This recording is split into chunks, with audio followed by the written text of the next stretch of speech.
नमस्कार। आज हमारे सामने विश्लेषण के लिए एक बहुत ही संक्षिप्त लेकिन कह सकते हैं कि बहुत शक्तिशाली स्रोत है। ये एक दस्तावेज से ली गई बस एक लाइन है। शीर्षक है संविधान संशोधन, संसद की शक्ति। तो आज हमारा इरादा है कि इस एक पंक्ति की तह तक जाएं, मतलब समझें कि इसका वजन क्या है और भारतीय संवैधानिक व्यवस्था के लिए इसका क्या महत्व रहा। ये पंक्ति खास तौर पर संविधान 24वां संशोधन अधिनियम 1971 के बारे में है। जी तो चलिए देखते हैं इसे। ये कहती है, संविधान 24वां संशोधन अधिनियम 1971, संसद को संविधान संशोधन की पूर्ण शक्ति मिली। सुनने में तो बहुत सीधा लगता है ना। हाँ बिल्कुल, संसद को पूरी शक्ति मिल गई, लेकिन ये जो शब्द है पूर्ण शक्ति, यहीं पर यहीं पर सारी कहानी छुपी है। इसका मतलब क्या था असल में, और इससे भी जरूरी, ऐसी घोषणा करने की जरूरत क्यों पड़ी होगी। आइए इसी पर थोड़ी बातचीत करते हैं। बिल्कुल, ये पंक्ति भले ही छोटी हो, लेकिन जैसा आपने कहा, इसका वजन बहुत ज्यादा है। पूर्ण शक्ति। अब ये जो दो शब्द हैं, ये इस संशोधन का कह सकते हैं दिल है। 1971 में इस अधिनियम ने बिल्कुल साफ कर दिया कि भारत की संसद के पास संविधान के किसी भी हिस्से में बिना किसी अपवाद के संशोधन करने का अधिकार है।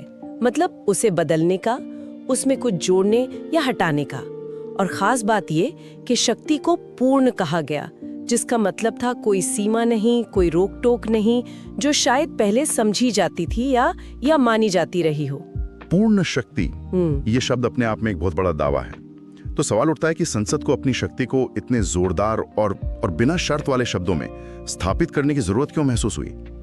क्या 1971 से पहले संसद की संविधान संशोधन की शक्ति पर कोई सवाल था, कोई धुंधलापन था या कोई सीमा लगाई गई थी? आपका सवाल बिल्कुल सही जगह चोट करता है। देखिए, स्रोत हमें सीधे सीधे पृष्ठभूमि नहीं बताता, लेकिन इतिहास हमें बताता है कि ऐसे संवैधानिक संशोधन अक्सर शून्य में नहीं होते।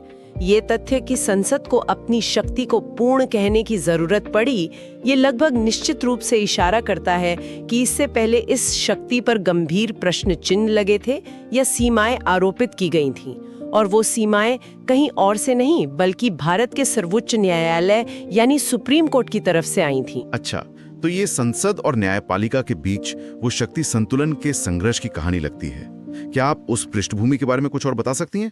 वो कौन सी सीमाएं थी जिन्हें संसद हटाना चाहती थी? हाँ, इसे समझने के लिए हमें थोड़ा पीछे जाना होगा। साल था 1967। उस साल सुप्रीम कोर्ट ने एक बहुत ही महत्वपूर्ण फैसला सुनाया था। केस का नाम था गोलकनाथ बनाम पंजाब राज्य। उस फैसले में कोर्ट ने कहा था कि संसद मौलिक अधिकारों वाले अध्याय यानी संविधान के भाग 3 में संशोधन करके नागरिकों के मूल अधिकारों को कम या छीन नहीं सकती। ओहो, ये एक बहुत बड़ा फैसला था जिसने संसद की संशोधन शक्ति पर एक कह सकते बहुत बड़ी सीमा लगा दी थी। समझ गया। तो गोलकनाथ मामले ने कहा कि मौलिक अधिकार, फंडामेंटल राइट्स, वो संसद की संशोधन शक्ति से परे हैं, उन्हें बदला नहीं जा सकता। जी। और फिर 1971 में संसद ने 24वें संशोधन के जरिए कहा कि नहीं, हमारे पास पूर्ण शक्ति है, जिसमें मौलिक अधिकारों समेत संविधान का कोई भी हिस्सा बदलने की शक्ति शामिल है। ये तो सीधा टकराव हुआ। बिल्कुल। 24वां संशोधन गोलकनाथ फैसले का सीधा और स्पष्ट जवाब था।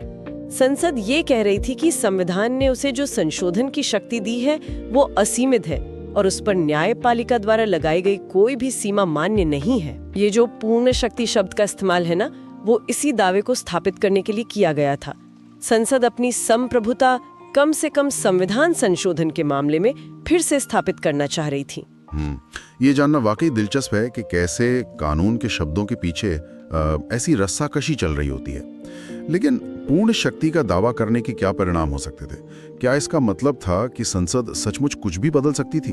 मान लीजिए, क्या भारत को एक लोकतांत्रिक गणराज्य से कुछ और बना सकती थी? देखिए, सैद्धांतिक रूप से तो, या संसदीय प्रणाली को ही खत्म कर सकती थी? क्या पूर्ण का मतलब इतना निरंकुश था? हाँ, देखिए, सैद्धांतिक रूप से 24वें संशोधन के शब्दों का अर्थ तो यही निकलता था कि कोई सीमा नहीं है। और यही बात उस समय बहुत चिंता का विषय भी बनी थी कि अगर संसद के पास सच में पूर्ण शक्ति है तो फिर संविधान की सर्वोच्चता का क्या मतलब रह जाता है। क्या संसद अपनी मर्जी से संविधान के मूल चरित्र को ही बदल सकती है? और देखिए, उस समय की राजनीतिक परिस्थितियों को भी देखना जरूरी है। 1971 का वक्त, इंदिरा गांधी की सरकार भारी बहुमत से जीत कर आई थी। सरकार अपने समाजवादी एजेंडे को आगे बढ़ाने के लिए कई बड़े कदम उठा रही थी, जैसे बैंकों का राष्ट्रीयकरण, प्रिवी पर्स की समाप्ति। इनमें से कुछ कदमों को अदालतों में चुनौती मिली थी। तो शायद सरकार को लग रहा था कि न्यायपालिका उनके रास्ते में बाधा बन रही है, और इसलिए वो अपनी संवैधानिक शक्तियों को लेकर किसी भी तरह का संदेह खत्म कर देना चाहते थे। तो ये सिर्फ एक कानूनी दांवपेच नहीं था, बल्कि इसके पीछे एक मजबूत राजनीतिक इच्छा शक्ति भी थी। सरकार अपनी नीतियों को लागू करने के लिए संवैधानिक बाधाओं को दूर करना चाहती थी। लेकिन क्या ये दावा, पूर्ण शक्ति का दावा, बिना किसी चुनौती के स्वीकार कर लिया गया? क्या न्यायपालिका ने संसद की इस व्याख्या को मान लिया? नहीं, बिल्कुल नहीं। और यहीं पर भारतीय संवैधानिक इतिहास का एक और सबसे महत्वपूर्ण अध्याय शुरू होता है। संसद के इस पूर्ण शक्ति के दावे को तुरंत चुनौती दी गई, और ये चुनौती एक ऐसे मामले में सामने आई जिसका नाम आज भी भारत में संविधान और कानून की पढ़ाई करने वाला हर छात्र जानता है। केशवानंद भारती। जी हाँ, केशवानंद भारती बनाम केरल राज्य मामला। हाँ, इसका जिक्र तो अक्सर सुनने को मिलता है। तो इस मामले का 24वें संशोधन से क्या सीधा संबंध था? सीधा और गहरा संबंध था। केशवानंद भारती मामले में याचिकाकर्ताओं ने 24वें संशोधन की वैधता को ही चुनौती डाल दी। सवाल वही था, क्या संसद की संविधान संशोधन की शक्ति सचमुच पूर्ण है, जैसा कि 24वां संशोधन कहता है? क्या इसकी कोई सीमाएं हैं या नहीं? इस मामले की सुनवाई सुप्रीम कोर्ट की अब तक की सबसे बड़ी बेंच, 13 जजों की बेंच ने की, और 1973 में अपना ऐतिहासिक फैसला सुनाया। और उस फैसले ने क्या कहा? क्या उन्होंने 24वें संशोधन को रद्द कर दिया या उसे सही ठहराया? क्या हुआ? कोर्ट ने एक तरह से कह सकते हैं बीच का रास्ता निकाला, लेकिन वो रास्ता भारतीय संविधान के लिए मील का पत्थर साबित हुआ। कोर्ट ने 24वें संशोधन को वैध तो ठहराया, मतलब माना कि हाँ, संसद को संविधान में संशोधन करने का अधिकार है, जिसमें मौलिक अधिकार भी शामिल हैं। इस तरह गोलकनाथ का फैसला पलट गया। लेकिन बहुत महत्वपूर्ण है, कोर्ट ने साथ ही ये भी कहा कि संसद की ये शक्ति असीमित, अनलिमिटेड नहीं है। अच्छा, तो 24वां संशोधन वैध है लेकिन शक्ति असीमित नहीं है। ये थोड़ा विरोधाभासी लगता है। फिर सीमा क्या है? अगर असीमित नहीं है तो यहीं पर सुप्रीम कोर्ट ने मूल ढांचे या बुनियादी संरचना, बेसिक स्ट्रक्चर के सिद्धांत को प्रतिपादित किया।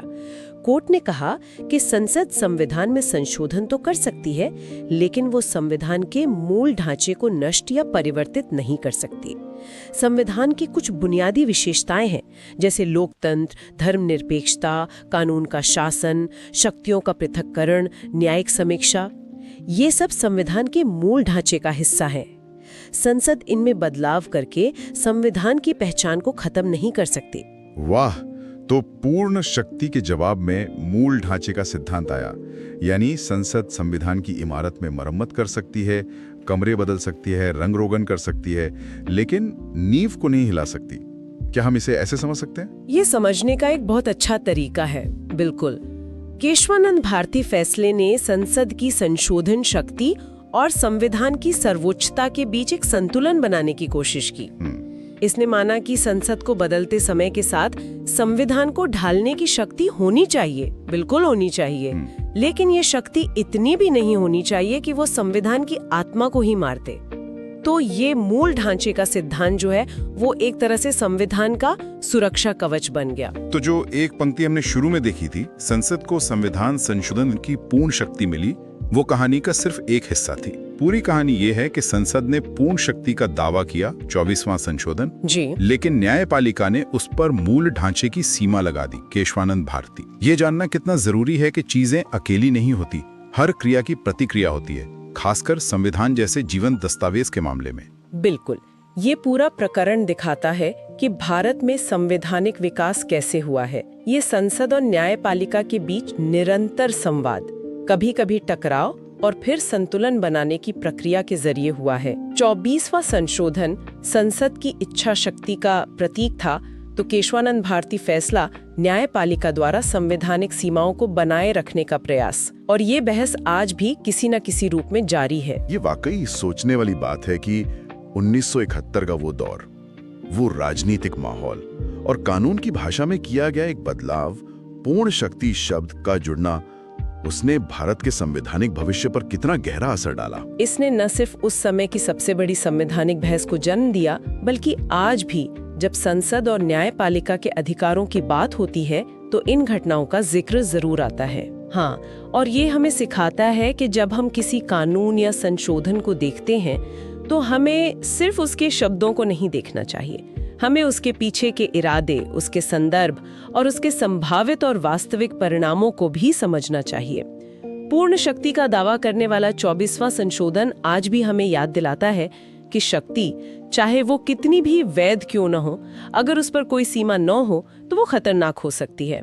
और इसीलिए मूल ढांचे का सिद्धांत इतना महत्वपूर्ण माना जाता है। ये भी दिलचस्प है कि मूल ढांचा क्या है, इसकी कोई फिक्स्ड लिस्ट संविधान में नहीं लिखी है ना? सही कहा। न्यायपालिका ने इसे समय समय पर व्याख्या के जरिए विकसित किया है, तो ये संघर्ष और संवाद ये तो आज भी जारी है। बिल्कुल सही कहा।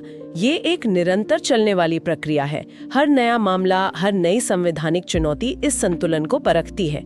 लेकिन 24वें संशोधन और केशवानंद भारती मामले ने इस बहस की कह सकते हैं रूपरेखा तय कर दी थी। संसद की संशोधन की व्यापक शक्ति बनाम संविधान के मूल सिद्धांतों की रक्षा। तो आज हमने इस एक पंक्ति वाले स्रोत से क्या महत्वपूर्ण बातें समझी। हमने देखा कि 1971 का 24वां संविधान संशोधन अधिनियम संसद द्वारा अपनी संशोधन शक्ति को सर्वोच्च बताने का एक प्रयास था, जो शायद 1967 के गोलकनाथ मामले में सुप्रीम कोर्ट द्वारा लगाई गई सीमाओं की प्रतिक्रिया थी। इसने संसद को संविधान संशोधन की पूर्ण शक्ति दी।